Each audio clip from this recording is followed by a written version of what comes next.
말씀을 우리 나누기 전에 오래간만에 율동과 찬양으로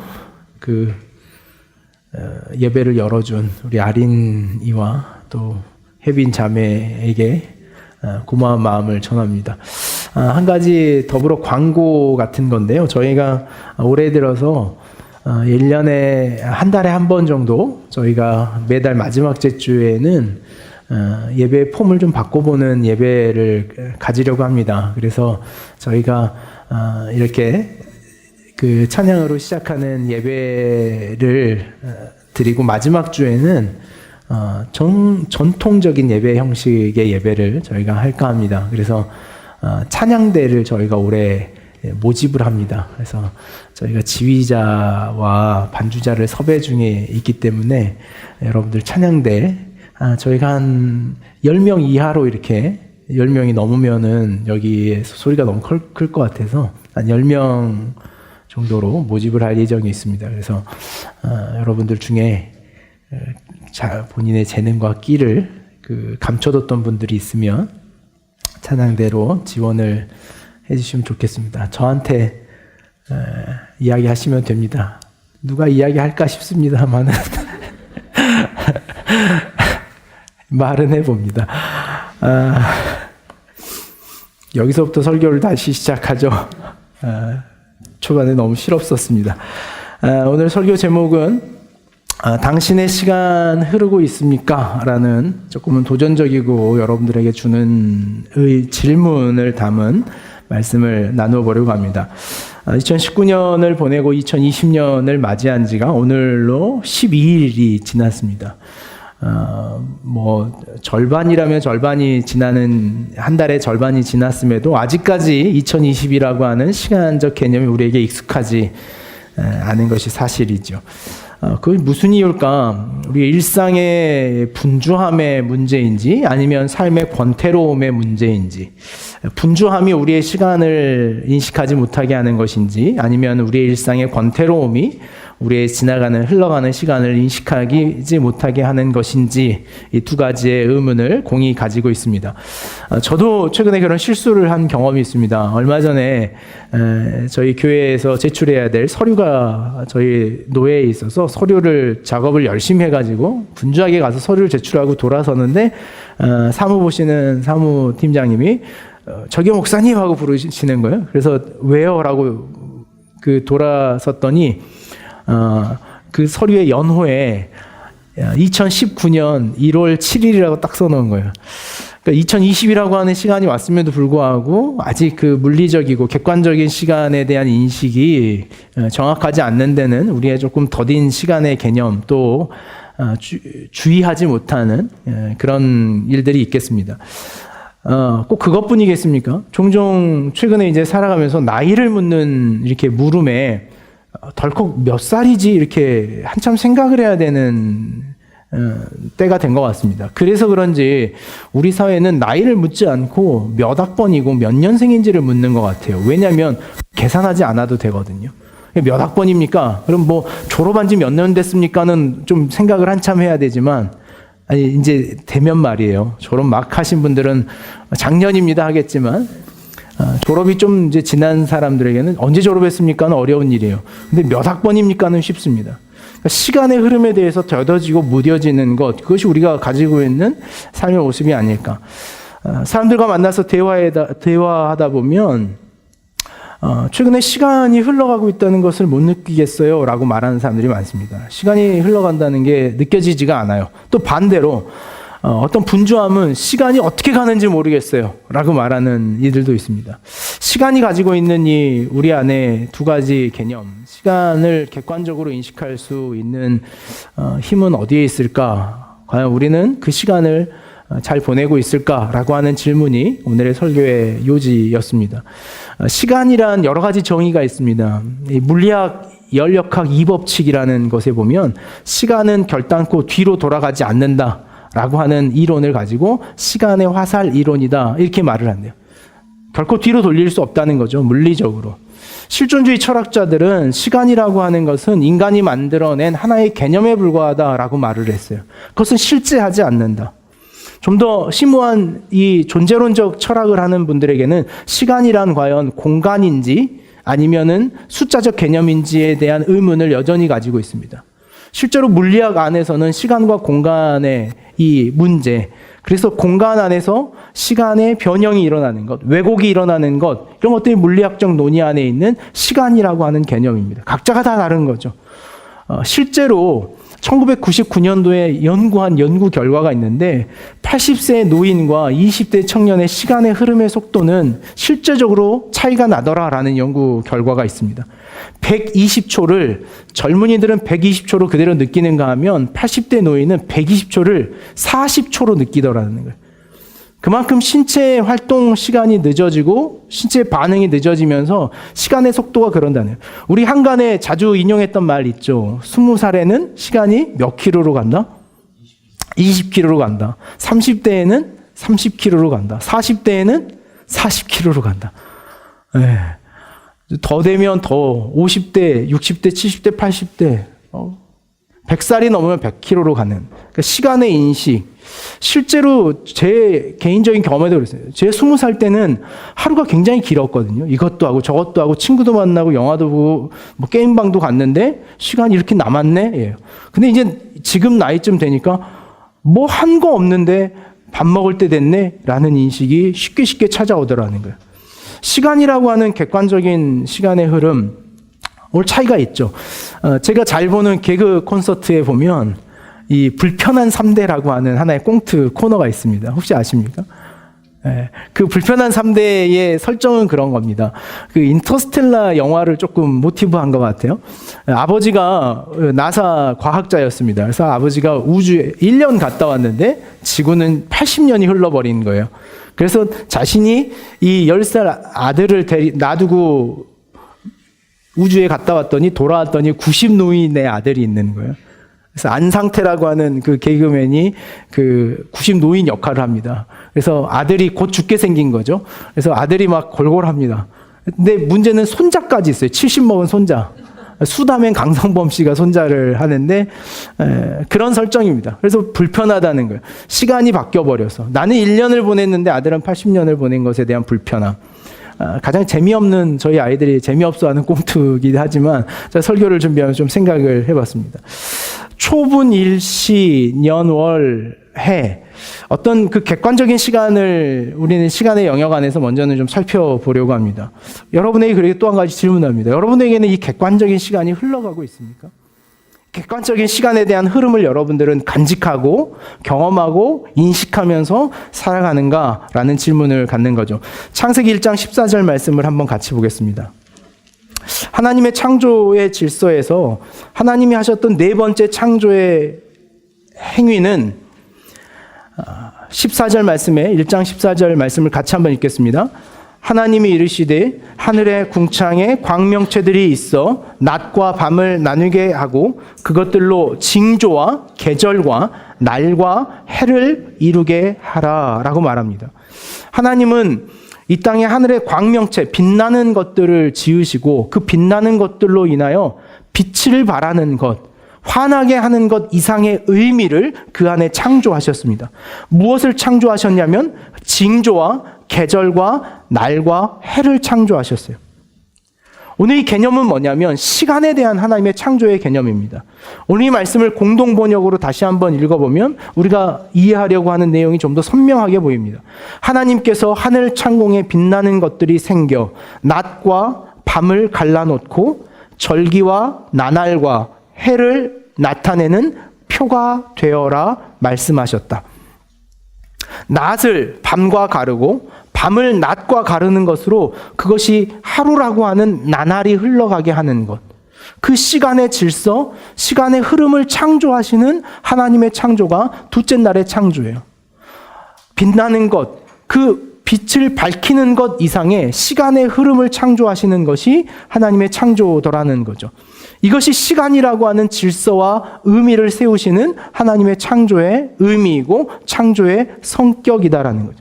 하나님의 창조를 믿는 삶이란, 따라서 하나님의 창조적 행위와 창조주 하나님을 믿는 신앙이란 오늘 그 시간의 흐름에 순종하는 삶이어야 되더라고요. 그러니까 시간이 흘러가는가를 보는 거예요. 흘러가는가. 시간이라고 하는 개념을 뛰어넘어서 하나님은 시간의 흐름을 유도하셨더라는 거예요. 시간이 흘러가는 문제인가 아니면 시간은 공간의 한 면인가라고 하는 것들이 철학자와 물리학자들이 고민하는 거예요. 시간이란 모든 것이 공유화되어 있는데 그 시간의 어떤 면을 바라보는 것이 시간적 개념인가 아니면 흘러가는 것인가라는 것에 대한 성서적 답변은 시간은 흐르는 것이에요. 시간은 흘러가도록 하나님이 창조하셨고 우리가 그 하나님의 시간의 흐름의 창조의 질서 속에 살아가야 되는 것이 오늘 우리가 경험해야 될, 우리가 도전해야 될 우리의 신앙의 도전이더라는 거죠. 이를 극명하게 대조하여 보여주는 것이 창세기 5장과 4장의 대조입니다.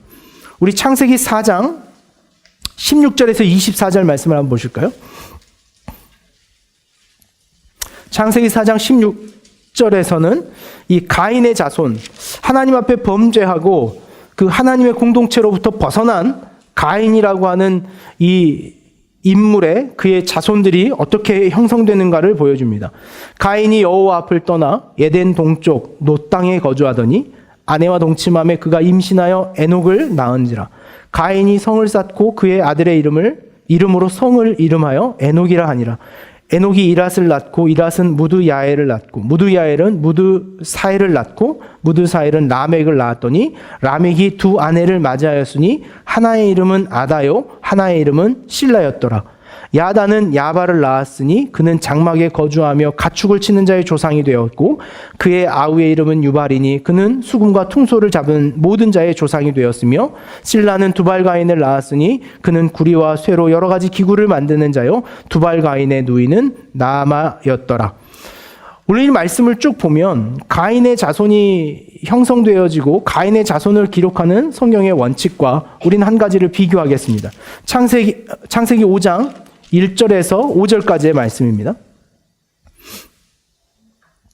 창세기 5장 1절에서 5절까지 말씀을 보면 이것은 아담의 계보를 적은 책이라. 하나님이 사람을 창조하실 때 하나님의 모양대로 지으시되 남자와 여자를 창조하셨고 그들이 창조된 날에 하나님이 그들의 이름을 사람이라 일컬으셨더라. 아담은 130세에 자기의 모양 곧 자기의 형상과 같은 아들을 낳아 이름을 셋이라 하였고 아담은 셋을 낳은 후 800년을 지내며 자녀들을 낳았으며 그는 930세를 살고 죽었더라. 이 이후로도 똑같은 논법입니다. 셋은 150세에 에노스를 낳았고 에노스를 낳은 후에 807년을 지내며 자녀를 낳았으며 그는 910세를 살고 죽었더라. 어떻게 살고 죽었더라? 삶과 죽음에 대한 기록이 셋의 가문의 족보의 기록의 특징이라면 가인의 족보의 특징은 어떤 문명을 남겼더라에 있는 거예요. 오늘 두 가지는 성서적으로 대조됩니다. 어떻게 대조되냐면 어떤 문명적 결과를 남긴 자손과 하나님 앞에서 그 시간과 존재를 남긴 자손의 두 대립, 두 대조라고 볼 수 있습니다. 하나님을 떠난 가인의 삶은 문명을 만들어냈습니다. 성공적인 삶이었습니다. 가축을 기르고 구리와 여러 가지를 조련하고 다룰 수 있는 자신의 삶을 만들었던 것이 이 가인의 족속이었습니다. 문명적 혜택이죠. 문명의 이익을 만들어내는 것입니다. 반대로 셋의 족속은 무엇을 남겼다는 것이 아니라 그의 자손을 남기고 몇 세를 살았더라라고 하는 그 시간적 개념을 하나님이 기록하고 있는 것, 기억하고 있는 것을 대조적으로 보여줍니다. 무엇에 대한 대조일까요? 하나님을 떠났다는 것은 하나님의 시간의 흐름에서 벗어나 있다는 것을 보여주는 것이 이 두 자손이 가지고 있는 흐름의 대조입니다. 시간과 상관없이 어떤 결과물을 남기는 것으로 하나님은 우리를 기억하지 않으십니다. 오늘 우리의 삶에 무엇을 성취하고 이루었는가를 하나님은 묻지 않으시는 거예요. 하나님 앞에 우리의 시간의 흐름을 맞추어 살아갔는가, 거기에 순응했는가에 대한 질문을 갖는 것이 하나님이 우리에 대하여 갖는 믿음의 도전이며 우리 안에 찾기를 원하시는 은혜의 결과물이더라는 거죠. 가인의 자손은 화려한 문명을 남겼습니다. 그 문명의 이익과 이익을 남겼지만 하나님이 그들의 삶을 시간적으로 기록하지 않고 계시는 거예요. 우리의 삶이 그럴 때가 있습니다. 어떤 결과에 허덕여서 시간과 모든 것들을 자기가 주관하고 하나님 앞에 그 결과물, 무엇을 하는 존재로서 살아가기를 원하는 마음에 있을 때 우리는 시간을 자신의 삶의 자신의 것으로 착각하는 오류를 범하게 되더라는 거예요. 4장 26절, 창세기 4장 26절 보면 셋 또 아들을 낳고 그의 이름을 에노스라 하였으며 그때의 사람들이 비로소 여호와의 이름을 불렀더라 라고 기록합니다. 가인과 셋의 차이. 가인은 오늘 이 모든 기록들 속에 하나님을 고백하는 기록은 하나도 없습니다. 더 극단적인 것은 그의 아들의 이야기입니다. 라멕이라고 하는 자는 23절에서부터 이렇게 자신의 삶을 이야기합니다. 라멕이 아내들에게 이르되 아다와 실라여 내 목소리를 들으라. 라멕의 아내들이여 내 말을 들으라. 나의 상처로 말미암아 내가 사람을 죽였고 나의 상함으로 말미암아 소년을 죽였도다. 라멕이라고 하는 이 가인의 후예가 가지고 있는 이 절망적인 삶은 뭡니까? 벌써 아내가 둘 이상입니다. 아다와 실라입니다. 근데 자신의 아내에게 하는 말이 뭡니까? 내 목소리, 내 말을 들어라. 라멕의 아내들이여 내 말을 들으라. 나의 상처로 말미암아 내가 사람을 죽였다. 어떤 위협입니까? 나에게 상처 주면 죽여버리겠다는 위협이에요. 누구에게 하는 위협입니까? 자신의 아내에게 하는 위협이에요. 자신의 아내에게 나에게 상처 주면 죽여버리겠다는 결과예요. 무엇을 쫓아가는 인생이요? 시간의 창조적 질서를 어기고 목적과 성취와 문명의 이기를 따라가고 있는 가문과 삶에 일어나는 거예요. 우리 그럴 때 많습니다. 시간의 흐름을 인정하지 못하고 어떤 목적과 성취를 위해 살아가다 보면 우리도 이 라멕과 같은 절망감과 현실에 놓일 때가 많아요. 건들면 죽여버려. 내 삶을 방해하면 죽여버리겠어. 내 삶을 누구도 막을 수 없어. 내가 가는 길을 누구도 막을 수 없어. 더해서 이 라멕의 분노의 노래는 24절에 이어지는데 가인을 위하여는 벌이 7배일진데 하나님은 가인의 생명을 지키시고 그를 죽이려고 하는 자에게는 7배의 벌을 내리겠다라고 말했던 것을 인용해 라멕 자기 자신을 위하여는 벌이 77배로다. 77이라고 하는 숫자는 어떤 개념입니까? 반드시 용서할 수 없다는 개념이에요. 반드시 보복해 주겠다는 거죠. 무엇에 대하여 무너진 인생의 결과입니까? 시간의 흐름, 하나님의 그 창조적 시간의 흐름을 살아가지 못하는 사람들에게 찾아오는 분노와 절망이요. 반대로 에녹이라고 하는 인물은 창세기 5장 21절부터 보실까요? 그 하나님 앞에 하나님의 이름을 불렀던 셋의 가문에 있는 에녹이라고 하는 이는 이렇게 기록합니다. 21절 에녹은 65세에 무드셀라를 낳았고 무드셀라를 낳은 후 300년을 하나님과 동행하며 자녀들을 낳았으며 그는 365세를 살았더라. 에녹이 하나님과 동행하더니 하나님이 그를 데려가심으로 세상에 있지 아니하였더라. 하나님과 동행하는 삶은 그 시간의 흐름에 시간에 순종하며 살아가는 인생이더라는 거죠. 하나님을 떠난 삶이란 시간을 떠난 삶이라고 말할 수 있습니다. 하나님을 떠나 있는 나 자신은 시간을 떠나 있는 나 자신인 거예요. 우리 실제 그렇습니다. 시간을 자신 앞에 그 시간의 흐름을 맞춰 살아가지 못하는 사람들이 있는 것 같아요. 우리의 삶이 가장 먼저 무너지는 지점은 어딘 줄 아십니까? 그건 시간이에요, 시간. 시간이 무너지면 삶이 무너지죠. 시간을 잘 무너뜨리는 사람을 보면 실제 삶도 실제 잘 무너뜨립니다. 시간을 늘 쫓기듯이 살아가는 삶이 있어요. 지나오는 시간의 흐름을 타지 못하는 삶입니다. 시간이 흐르고 있다는 것을 인식하지 못하면 우리는 늘 시간에 허덕이고 끌려가고 쫓기듯이 가요. 늘 5분 늦는 사람이 있습니다. 늘 10분 늦는 사람이 있어요. 언제나 그렇습니다. 얼마 전에 제가 TV를 보는데 그 유민상이라고 하는 개그맨이 그 매니저들하고 나누는 이야기에 항상 그렇더라고요. 유민상의 특징이 기본 5분, 평상시는 15분, 길게는 30분. 항상 늦는 사람, 시간을 지키지 못하는 사람. 여러분 삶은 어떻습니까? 시간, 그 시간을 여러분 시간의 흐름에 맞춰서 살아가는 삶이 오늘 그것이 하나님의 뜻, 하나님과 동행하는 걸음의 가장 첫 번째 도전이 되어야 돼요. 하나님과 동행하길 원하신다면 그 시간의 순리에 맞춰서 우리의 삶을 시기에 맞춰서 살아가는 거예요. 시편 1편 말씀을 한번 찾아보실까요? 시편 1편 말씀은 해가 되면 될수록 이 삶이 깊어지면 깊어질수록 더 그 묵상의 깊이가 깊어지는 말씀이 시편 1편의 말씀입니다. 시편 1편 말씀에 보면 복 있는 사람은 악인들의 꾀를 따르지 아니하며 죄인들의 길에 서지 아니하며 오만한 자들의 자리에 앉지 아니하고 오직 여호와의 율법을 즐거워하여 그의 율법을 주야로 묵상하는도다. 그는 시냇가에 심은 나무가 철을 따라 열매를 맺으며 그 잎사귀가 마르지 아니함 같으니 그가 하는 모든 일이 다 형통하리로다.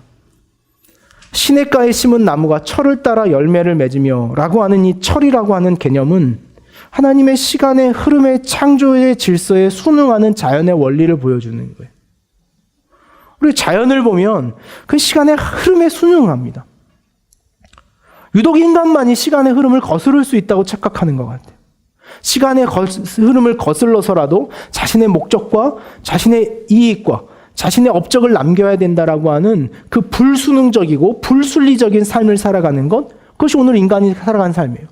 우리 학생들 방학하고 이제 어떻게 맞이한 삶에 있어서 무엇부터 무너뜨려야 우리는 방학한 것 같습니까? 저희 아이들 딱 방학하자마자 한다는 소리가 딱 그래요. 12시 넘어서 자겠다는 거예요. 이 초딩들이. 중딩은 어쩐지 모르겠네. 눈을 못 마주치는 것이. 대딩은 어떻습니까? 12시 시간을 딱 무너뜨리겠다는 거예요. 시간을 내 마음대로 쓰겠다는 거예요. 우리는 그게 쉼이라고 생각을 하죠. 시간을 내가 주관할 때, 시간을 내 마음대로 쓸 수 있을 때 내가 쉬고 내 자유롭다라고 착각하는 것. 여러분, 그것이 인간이 가지고 있는 불순종이에요. 아이들 양육해 보면요, 제가 한 여성 신학자가 써놓은 글인데 찾다 그 책을 못 찾았어요. 여성 신학자가 그래요. 인간이 태어날 때부터 죄인이라는 것은 시간을 거스르는 이 아이의 생태를 보면 알 수 있다. 덕분에 애 키워보지만 자야 될 시간에 잘 한 잔에 재워야 돼요. 밤이 되면 우리 국빈 형제 잘? 밤 됐다고 지가 밤이네 이제 자야겠다. 엄마 아빠 불 꺼주세요 이래. 그렇지 않아요. 거스릅니다. 시간을 거슬러요. 그러면서 여성 신학자가 말해요. 인간의 죄성, 그 원죄의 흔적은 그 시간에 순응하지 못하는 인간의 죄성 안에 있다. 시간이 무너진 사람들, 시간이 무너져 시간을 떠나 있다는 것은 하나님을 떠나 있다는 거예요. 시간이 온전하지 않고 시간의 흐름을 잡지 않고서는 하나님과 동행할 수 없습니다. 에녹이 하나님과 동행했다는 것은 그가 하나님의 시간에 순응했다는 거예요. 오늘 저와 여러분의 삶이 새해를 맞이하고도 새해를 맞이하지 못하고, 새로운 시간을 경험하고도 새로운 시간을 살아가지 못하고, 새로운 기회를 주셨음에도 불구하고 새로운 것을 살지 못하는 것은 오늘 우리가 지나간 시간을 흘려보내고 있지 않기 때문에 그래요. 시간을 흐르게 하지 않고 시간을 우리의 무엇인가로 고정시키고 있다는 거예요. 시간을 고정시키실 수 있습니까, 여러분? 여러분이 붙잡는다고 시간이 붙잡아집니까? 시간이 고정되지 않아요. 그럼에도 불구하고 우리는 시간에 있어서 늘 이 어리석은 태도를 취할 때가 많습니다. 그래서 더 문제가 되는 건, 이보다 더 중요한 사실은 이 객관적이고 물리적인 시간을 흐르게 해야 하는 것보다 더 중요한 것은 우리의 주관적인 시간을 흘러가게 하는 것이 우리의 삶에 더 중요한 도전이더라는 거예요. 제가 신방하거나 다른 사람과 대화하다 보면 이 주관적인 시간을 흘러보내지 못하는 사람들을 보게 됩니다. 예를 들어서 역사 같은 것이 그런 거죠. 이 한일 간의 감정, 아주 골이 깊은 감정의 문제는 뭡니까? 일본과 우리 사회가 가지고 있는 주관적인 시간의 흐름이 서로 달라서 그래요. 과거라고 하는 시간을 흘려보내지 않고 있는 우리와 흘려보낼 수 없는 우리와 그것을 묵인하고 없이 말하려고 하는 이 일본의 시간적 개념, 그 주관적 시간적 개념이 우리가 서로 다른 거죠. 실제로 사람들을 만나봐도 그렇습니다. 여러분들의 삶의 어려움과 문제를 종종 이야기하다 보면 이 과거의 시간을 살아가고 있는 사람들과 잠깐 만나요. 그래서 자신의 오늘의 문제가, 자신의 현재의 문제가 과거의 무엇 때문이다라는 것을 연결시켜 놓고 현재의 삶이 무너질 때마다 그 과거의 시간을 이유로 가져옵니다. 이래서 이래. 심지어 거기에 조금 더 감정을 덧대면 눈물도 막 쏟아냅니다. 사실 내가 어렸을 때 이래서 이래 라고 하는 과거의 시간을 흘려보내지 못하고 그것을 다시 현재의 시간으로 고정시켜서 그 주관적인 시간을 흘려보내지 못하는 우리의 인생의 삶이 있는 거죠. 세계보건기구에서 발표한 자료에 의하면 2020년 올해죠. 작년에 보고인데 2020년이 되면 모든 세계의 모든 연령에 나타나는 질병군 1위가 우울증일 것이다라고 하는 예상을 내놨습니다. 실제로 우리 사회는 우리 사회가 가지고 있는 이 3대 질병 중에 가장 큰 질병을 우울증이라고 하는 질병으로 봅니다. 근데 이 우울증이라고 하는 것을 어디에 근거하냐면 과거의 시간을 흘려보내지 못하는 오늘의 현실의 두려움, 절망, 좌절 이런 것들이 우리 삶을 불안하게 하고 우울하게 하더라는 거예요. 우울증의 어려움과 심각성은 이런 겁니다. 우울증 환자의 30% 이상이 실제 자살을 시도한답니다.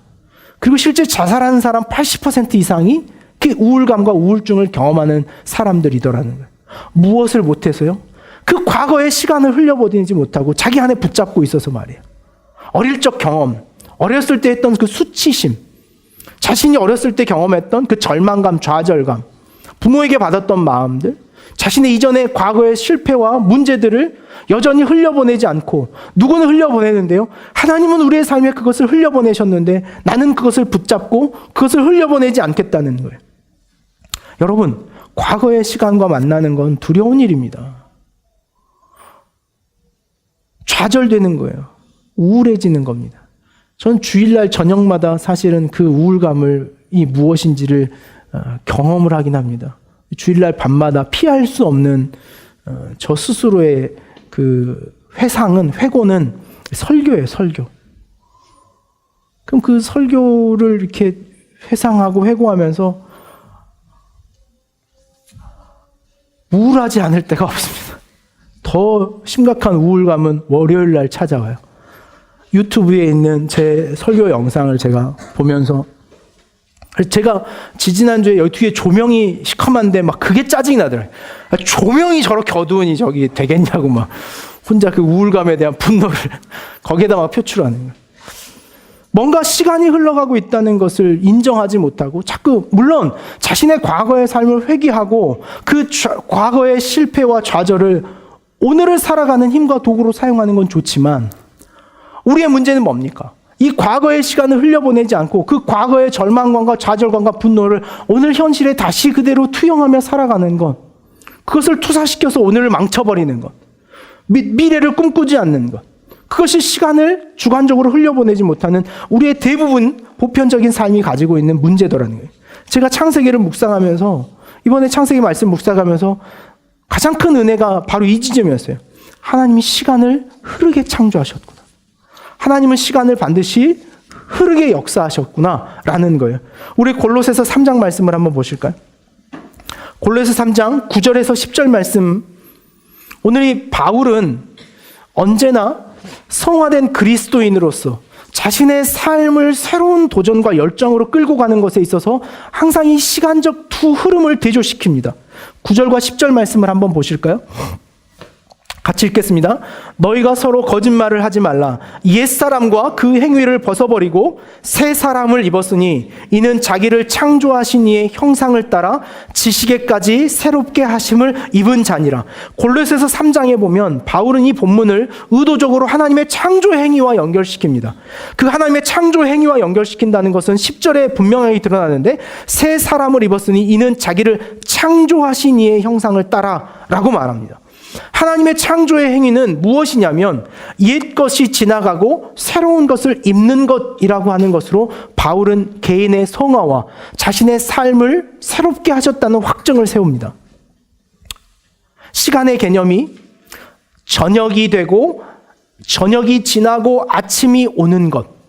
창세기 1장은 그 하나님의 창조의 모든 섭리를 저녁이 되고 아침이 되니 첫째 날이더라. 저녁이 지나고 아침이 되니 둘째 날이더라. 시간의 개념을 저녁이 지난 아침이라고 하는 이 둘이 분열되지 않는 하나의 개념으로 하나님이 연결시키는 이 시간의 하나된 개념은 뭘 우리에게 인식시키는 거냐면 흐름을 인식시키는 거예요. 흐름을. 저녁이 지나야 아침이 오는 거예요. 밤이 지나야 아침이 떠오르는 것. 그 두 가지를 분리시키지 않고 그것을 하나로 연결시키는 이유는 그것이 흘러가고 있다는 것을 우리에게 이야기하는 거예요. 무엇이 흘러갑니까? 우리의 삶이 흘러가고 있는 거예요. 이전 것은 지나고 옛사람을 벗어버린 순간에 그것은 벌거벗은 상태로 있는 것이 아니라 그것이 벗겨지는 순간 새로운 것이 입혀지는 거예요. 그것이 우리의 삶의 흐름이에요. 하나님 앞에 회개하고 다시 돌아켜 우리의 삶을 세우는 것. 그것이 오늘 우리가 살아가야 될 우리의 삶의 흐름이라는 거죠. 현재라고 하는 시간이 무너지는 이유는 여러분 여기에 있습니다. 과거라고 하는 시간을 잘 보내지 못하기 때문에 현재라는 시간이 무너지는 거예요. 우리 흔히 하는 말 중에요. 시간을 잘 보냈다라는 말이 있습니다. 중요한 말이에요. 시간은 잘 보내야 할 문제예요. 시간은 그냥 보내는 것이 아니라 시간은 잘 보내야 할 우리의 삶의 책임이에요. 왜냐하면 하나님이 우리의 시간을 흐르게 창조하셨기 때문에 그래요. 여러분, 언제 우리는 실망하냐면 시간을 잘 보내지 못했을 때 절망합니다. 제주도에 갔는데 시간을 잘 못 보냈어요. 막 비가 오거나 눈이 와서. 그럼 너무 심란해요. 모처럼 마음에 있는 자매와 단둘이 있는 한 2시간을 얻었는데 그 시간을 잘 못 보냈어요. 망쳤어요. 개그는 할 때마다 썰렁했고 맛있다고 데려간 데는 마탱가리가 되게 없고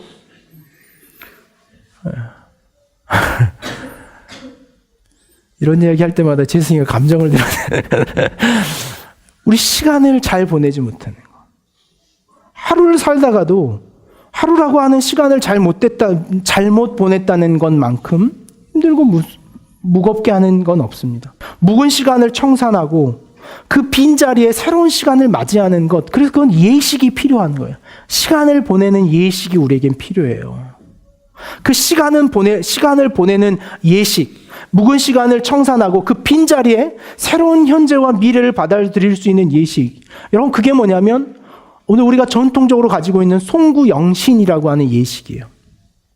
송구영신의 송은 어떤 의미입니까? 송은요, 결혼의 혼례와 관련되어 있는 한자어가 이 송자입니다. 이 송이라고 하는 단어는요, 따를 송자입니다. 뭘 따르고 보내냐라는 거냐면 결혼하는 신부를 그 신부 뒤에 신부가 가져가야 할 예물을 들고 뒤따르고 있는 사람들의 모습을 형상화한 것이 이 송자라고 하는 한자입니다.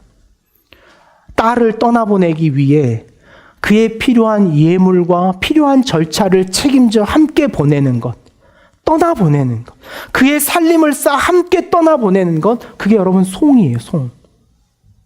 영이라고 한자 단어는요, 그의 본질이 앙이라고 하는 앙망하다, 그리워하다, 동경하다라고 하는 이 앙이라고 하는 한자에서 옵니다. 영신, 기다린다라고 하는 것은 동경하며 우러러보며 바라본다라고 하는 개념의 시간적 개념이 있는 거예요. 우리의 현재에 서서 떠나보내는 것에 마땅한 대가를 치르고 다가올 시간에 대하여 기대하고 바라보는 것, 그것이 우리에게 있어서 시간을 순화하고 흐르게 하는 예식이에요. 송구영신이 새해 첫날 떠오르는 태양 한 번 본 걸로 끝나는 것이 아니라, 그러므로 이 송구영신이라고 하는 시간의 흐름의 질서는 우리의 삶에 늘 반복되어져야 될 일이고, 지금 이 시기를 살아가는 우리에게 반드시 필요한 도전이에요. 여러분은 시간을 보내고 있습니까? 여러분의 일상의 시간은 어떻게 보내어지고 있습니까? 그냥 똑같은 프레임으로 그대로 딱인가요? 출근하고 퇴근하고 누워있다 자고 그대로. 출근하고 퇴근하고 누워있다 자고 일어나고. 흐름이 없는 삶이에요. 흐름이 없는 삶은요, 존재가 없는 삶이에요. 우리의 삶의 시간의 흐름을 만들어내는 것, 그건 하나님의 역사였어요. 그렇다면 우리의 삶을 동일한 시간적 개념 안에 있어야 돼요. 우리는 이런 시간의 역사를 좀 자기 자신에게 질문해 봐야 돼요. 이미 지나간 시간인데 그것을 다시 보내야 하는 이유가 어디 있는지를 생각해 봐요. 이미 시간은 지나갑니다. 우리가 보내지 않아도 시간은 지나가요. 그러나 그 시간을 보내야 할 이유가 뭘까요? 벌써 지나간 것을 지나갔다고 말하는 이유가 뭘까요? 일종의 역설입니다. 그 역설이 있음에도 불구하고 우리는 그 시간을 그 시간적 개념으로 인식해야 돼요. 마냥 가만히 있어도 시간은 옵니다. 여러분들이 열심을 한다고 해서 더 빨리 오거나 여러분들이 나태하고 있다고 해서 시간이 오지 않는 건 아니에요. 누구나 똑같이 시간은 옵니다. 그럼에도 불구하고 그 오는 시간을 맞이하며 기다리며 다가올 내일을 바라보는 이유는 뭘까요? 그것도 역시 역설이죠. 그 시간의 역설을 오늘 우리 안에 경험해야 될 이유는 뭐냐면 그것이 우리의 시간의 흐름을 인식하게 하기 때문에 그래요. 시간이 흐르고 있다는 인식, 그 시간의 인식의 흐름이 자신의 삶에 반드시 필요한 예전의 의미, 송구영신의 의미를 갖는다는 거죠. 여러분, 시간의 흐름이라는 것은요, 매우 중요합니다. 하나님은 창세기에 보면 하나님의 창조에 분명한 목적과 계획을 가지고 있다는 사실을 무엇으로 우리에게 증명하셨냐면 시간으로 증명하셨어요. 첫째 날, 둘째 날, 셋째 날, 다섯째 날, 여섯째 날, 일곱째 날. 자신의 목적과 계획이 완성되었다라고 하는 그 완성의 변과 사실을 무엇으로 증명하셨냐면 시간으로 증명하는 거예요. 우리의 삶에도 마찬가지입니다. 우리의 삶의 계획과 목적은 무엇으로 확인하고 증명할 수 있습니까? 그건 시간으로 할 수 있는 거예요. 우리 아무리 어떤 계획을 세웠을지라도 그것이 시간의 여한이 없다면, 어떤 목적을 가졌을지라도 그것이 시간이 없다면 우리는 그 목적과 계획을 우리의 삶에 확인할 수 없는 존재가 되는 거예요. 시간을 흐르게 하는 것, 시간을 가지고 우리의 삶을 계획하고 목적하는 것, 그래서 그 시간의 흐름 앞에 무엇이 과제로 남아있고 무엇을 그 미래의 시간으로 옮겨내야 될 것인가를 결정하는 것, 그것이 시간의 흐름을 살아가는 우리예요. 무엇이 내 과거에 남은 다 하지 못한 것인가, 그것을 내 미래의 시간으로 가지고 올 수 있는 힘, 그것이 우리의 삶의 시간의 흐름을 가지고 살아가는 삶의 모습이더라는 거죠. 시간에 대하여 우리가 가지고 있는 가장 큰 오해는 여기에서 비롯됩니다. 마치 시간의 주인이 우리인 것처럼 착각해요. 그래서 누구나 우리는 시간을 소유하려고 합니다. 타인의 시간을 소유하려고 하고 또 자신의 시간에 맞추어서 타인이 움직이길 바라는 것, 그것이 시간의 주권이 자신에게 있다고 착각하는 우리의 마음에 있는 거예요. 우리가 시간이 우리 것이라면 우리가 시간을 마음대로 할 수 있어야죠. 여러분, 실제적으로 시간을 마음대로 하실 수 있습니까? 우리는 없어요. 그렇다면 천년 만년 살아야죠. 시간을 마음대로 할 수 있다면. 인간은 시간을 마음대로 하기 위해서 늘 고민해 왔습니다. 그래서 뭐 같은 영화가 있습니까? 백 투 더 퓨처 같은 영화가 있죠. 시간을 앞으로도 뒤로도 돌려버리고 싶더라는 거죠. 그러나 시간은 반드시 흘러갑니다. 하나님의 주권 앞에 흐르는 시간을 우리는 붙잡을 수가 없어요. 우리에겐 소유권이 없다는 사실을 반드시 알아야 합니다. 시간은 하나님의 것이며 하나님의 창조 질서를 따른다는 것은 그 시간의 흐름에 맞추어서 우리의 삶을 살아가는 거예요. 그 때와 시기를 맞추어 살아가는 거예요. 그것이 부모에게 있어서 얼마나 자식을 키우는 즐거움인지 아십니까? 그 때를 맞춰서 살아가는 거. 기저귀 뗄 때 떼줘야 돼요. 기저귀 뗄 때 다 됐는데 이거 못 떼고 있으면 부모 마음 답답합니다. 말해야 될 때, 걸어야 될 때, 자신의 삶에 때가 있는 거예요. 한 해 여러분의 삶에 어떤 때를 내게 맞추셔서 그 시간의 흐름을 살아가게 하시는가? 우리는 하나님 앞에 도전하며 살아가야 되더라는 거죠. 말씀을 맺겠습니다. 말씀을 맺으면서 어떻게 하면 시간을 보낼 수 있을까라고 하는 이 시간을 보내는 몇 가지 그 사실을 발견한 점이 있어서 여러분과 좀 나눠볼까 합니다. 유사하다는 생각을 했어요. 뭘 보면서 제가 그런 생각을 했냐면 지난 주 중에도 백종원의 골목식당을 아주 경건한 마음으로 시청했습니다. 조금은 지루함이 있었어요. 그래서 너무 잘 되는 것만 보여주길래. 백종원의 골목식당 보니까 제주도에서 돈가스 집을 새로 열었더라고요. 그래서 돈가스 집에 사람들이 줄을 서서 그 돈가스 먹겠다고 기다리는데 제일 앞에 있는 사람은 무려 16시간을 텐트 치고 와서 16시간을 기다리고 그 뒤에 있는 사람은 여자분들인데 그 다음 팀은 텐트를 쳤더라고요. 몇 시간 기다리냐고 물어보니까 14시간을 기다렸대요. 기본적으로 10시간 이상 있는 사람들은 위에 올라와 있고 나머지는 8시간, 뭐 짧게는 6시간까지 시간을 보내고 있더라고요. 제가 궁금했어요. 저 사람도 어떻게 저렇게 시간을 보낼 수가 있지? 어떻게 인생의 시간이라고 하는 것을 시간을 보내며 살아갈 수 있지? 저 사람들에게 시간을 보내게 하는 힘을 뭘까? 무엇이 저 사람들의 시간을 흘러가게 할까? 한 3가지를 제가 생각해 봤어요. 보니까 그것이 우리 신앙과 유사하더라고. 기독교인과 비슷해. 하나는 뭐냐면 반드시 사장님이 온다는 믿음이 있더라고요. 그들에게. 16시간을 보낼 수 있었던 힘은 반드시 하나님이 오신다는 믿음, 오늘 우리 시간을 보낼 수 있는 힘, 오늘 우리의 삶의 시간을 흘려보낼 수 있는 힘은 반드시 이 땅에 예수 그리스도가 다시 오시고 하나님의 나라가 우리의 삶에 반드시 오신다는 믿음이 있을 때 우리는 그 삶의 시간을 무료하지 않게 보낼 수 있는 존재가 되는 것 같아요. 또 한 가지, 그들이 그 시간을 보낼 수 있었던 힘을 보니까 공동체가 만들어지더라고요.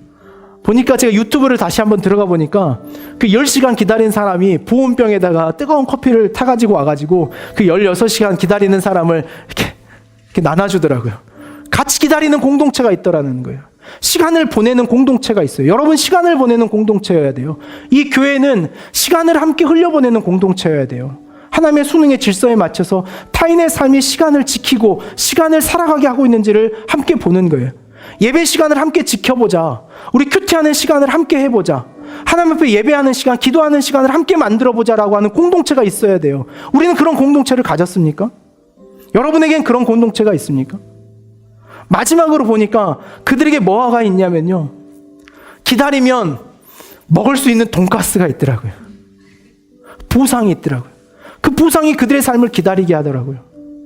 오늘 그 놀라운 하늘의 보상이 우리에겐 있습니다. 하나님 나라라고 하는 보상. 그 보상을 전하는 증인들이 있어요. 먹어보니 정말 맛있어. 너 평생에 그거 못 먹어볼 거야. 성경 우리에게 그걸 증언해주고 있는 거예요. 하나님의 나라, 그 두려움과 절망이 없는 나라, 평생에 맛보지 못했을 그 맛, 그게 하나님 나라의 맛이에요. 우리의 삶을, 시간을 보낼 수 있게 하는 힘이, 저는 마치 그 돈가스집을 기다리고 있는 사람들과 시간을, 종말을 기다리고 있는 우리와 무엇이 다른가라는 생각. 오늘 우리의 시간을 보내는 삶, 객관적이고 주관적인 시간을 흐르게 하는 우리의 삶의 결단과 도전이 있는 저와 여러분이 될 수 있기를 원합니다. 오늘 이 마음 담아서 우리 찬양의 고백으로 하나님 앞에 같이 섰으면 좋겠습니다. 비길 수 없이 하늘의 별과 이 땅을 창조하신 그 하나님의 능력이 우리의 삶을 흐르게 하고 그 수능과 질서 앞에 우리의 삶을 올 한 해 반드시 그 시간과 때를 살아가고 흘러가게 하는 인생이 되겠다는 믿음의 각오와 결단을 가지고 우리 이 찬양 같이 나누기 원합니다.